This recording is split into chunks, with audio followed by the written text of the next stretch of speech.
when we're conducting clinical research, we're trying investigational therapies, we're still bound by the basic ethical framework of medicine.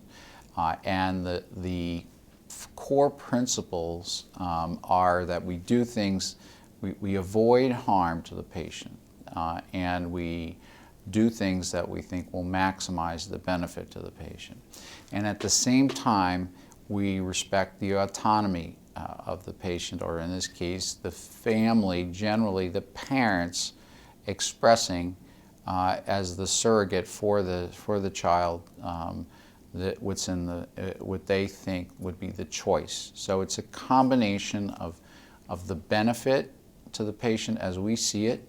The lack of harm to the patient is kind of a shaded version of that, so lack of harm, and giving choices, informed choices to families. That's really the core of medical ethics as we understand it right now, and that fully applies in the context of clinical research.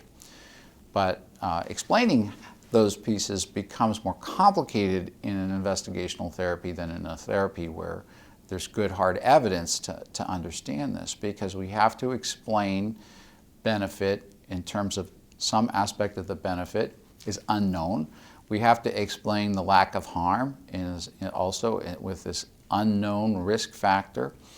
And we have to explain all those things and then ask the family to exercise their autonomy in making an informed choice and sign an informed consent. The informed consent is really not, it's not intended to be some kind of legal waiver or something to protect the doctor from being sued. The informed consent is really trying to give the patient and family an opportunity to participate in the care decision, to take on this additional risk because of an additional benefit, and to do that with as much information as we can convey to them. And the understanding that there's a lot of uncertainty here. Right. Getting to an informed decision when even the best informed people don't know the answers it's a really tough type of discussion to get to.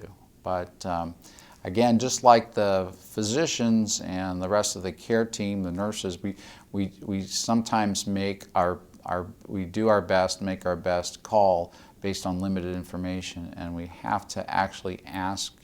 In the case of seeking informed consent, we have to ask the parents to share that with us, share that best estimate type of decision making.